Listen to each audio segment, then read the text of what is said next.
just keep laughing while I do all the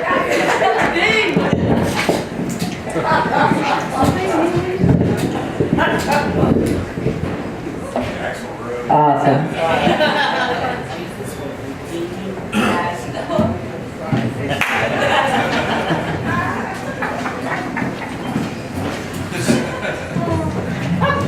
Hi. Thank you. Where are you? Dami, thanks for having me. This is great. Okay.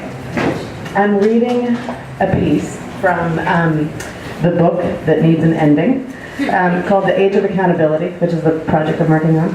And the thing that you need to know about this particular piece is that my parents were itinerant Baptist preachers for the first part of my life. And my mom was a special ed teacher, but because we traveled around so much, she had to find another job. And so she became an insurance salesperson, so she could just take a test and pass a state line and continue to work.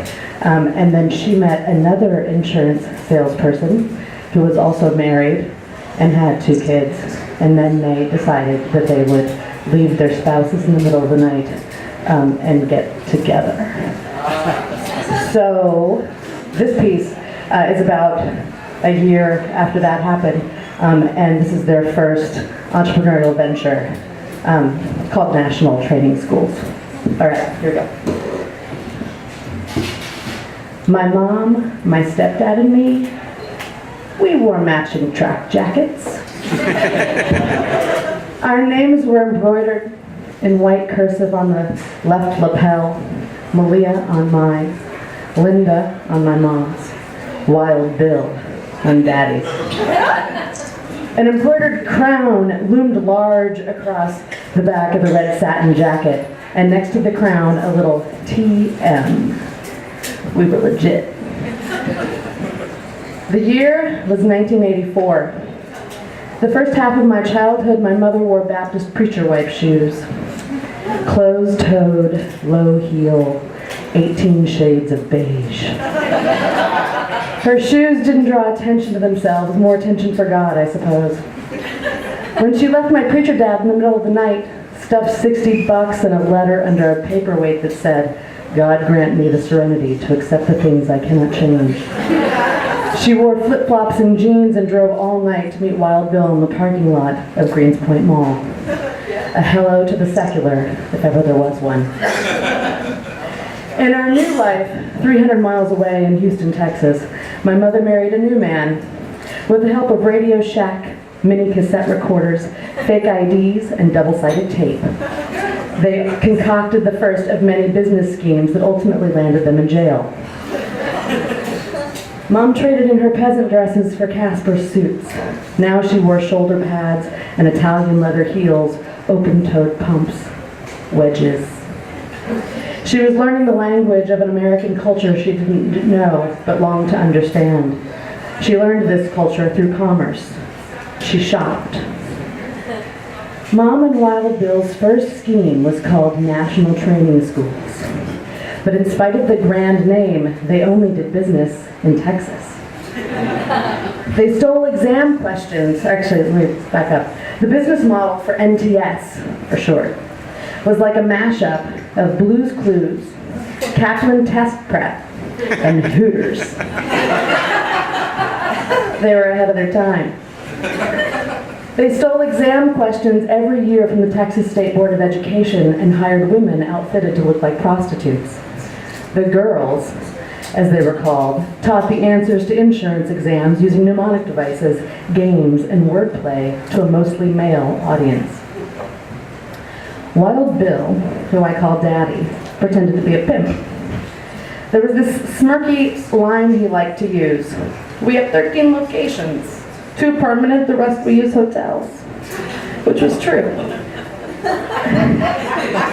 He would say this while the NTS girls, all in their mid-20s, named Carrie and Terry and Kim and Angie and Robin and Stacy, teetered 8 inches taller than usual with their heels and Texas hair, sucked into their tight Jordache jeans, each clutching a briefcase with a combination lock, 007, just like in James Bond. And they had those satin red personalized track jackets. We all did.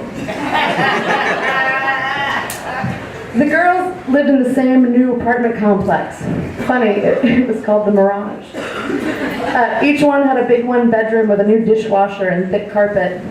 The apartment complex sported a manicured garden and a courtyard with a big pool. Daddy paid one check every month for 7 apartments, and all the girls got their own muscle car from the 60s or 70s. He supplied that too. I spent a lot of the second half of my childhood in junkyards, helping Daddy buy muscle cars for a good price. One Saturday afternoon, I sat in the back seat of our new red and white Lincoln. It was a town car. As Daddy pulled into the parking lot of the Hog's Breath Saloon, we were about a quarter mile away from our destination, which was Big Texan Auto Salvage. As a rule, Daddy never let anyone he was about to do business with see the car he came in. "Let's walk," he said, as Robert, his mechanic, and me climbed out of the car. A gold medallion hung around his neck on a 24-karat gold cable chain. The shape of Texas outlined a spouting oil rig. Diamonds in Dallas, Austin, San Antonio, El Paso, and a ruby in Houston, where we lived. Daddy wore a pinky ring, a presidential Rolex, and corduroys. He liked being the most important person in the room, so we were often the shiniest objects in the shittiest trash heaps. We lived in the biggest and most opulent double-wide trailer in Green Acres Mobile Home Park. Robert and me, we always went with Dad to the junkyard to buy muscle cars for his girls. About Robert, Daddy said, "Everyone should have a big scary black motherfucker. People will pay attention that way." And about me, he said, "People let their guards down when there's a young'un underfoot." Daddy was strategic. The 3 of us walked off the shoulder of the road and into the entrance of the auto salvage place. We nodded hello at the old guy in the trailer booth. There were 3 football fields full of cars in various states of disrepair in front of us, and fewer than 10 people milling around the yard. Daddy left Robert and me standing in the dirt. He walked over and popped the hood on a 1964.5 white Ford Mustang Fastback 3 car lengths away. The Mustang sat full-bodied next to a pile of cars like crayons melted together by the Texas sun. Daddy whistled through his toothpick. "What a pretty piece of shit this is," and let the hood go. Among the rubble of junkyard cars was a beauty, a 1971 Monte Carlo tan with brown pinstripes. An orange sign on the windshield said, "For sale, runs good, $1,500. I ran up to it and touched the upholstery through the open window. It was wide whale corduroy, like pants, but on a car seat. When I touched the headrest, the whole seat swiveled with my hand. Surprised, I looked behind me and up at the men. "Hey, it swivels," I shouted. I ran around to the other side of the car, put my hands through the open window, and pushed at the passenger seat. Nothing, no give. Just the driver's seat swiveled. "How about that?" Daddy said. "You can give some stink eye without turning your head." Robert smiled and asked me, "Which one of them girls get this old swivel seat in Monty?" "Robin," I said. "Why?" Daddy asked. "She's the quietest one. She won't need to use her mouth. She can just swivel and look mean." Robert and Daddy laughed. "I bet I can get him down to less than $1,000, Daddy said as he moved his toothpick to the left side of his mouth, a single Marlboro Red tucked behind his ear for later. "This note here says the transmission's slipping, but other than that," he pointed to the sign, "we'll get her perned in no time, right?" Robert nodded once and pulled his lips into a big wide smile. "Yes, sir." Daddy pulled a roll of hundreds and fifties out of his shirt pocket behind his cigarettes. He licked his finger and counted out 9 $100 bills. He placed them president head up on the hood of the Monte Carlo. The old man attendant, beer belly and overalls, stuck his head out of the shack, smiled, and hobbled down the cinder block steps. He came up to Daddy's shoulder. "Howdy, sir," Daddy said. "I'm ready to take this heap off your hands." "Great. Well, that'll be 15 big ones." "I was thinking more like 9. He shot a glance to Robert. On cue, Robert straightened, pulled his massive arms across his chest, and stood taller.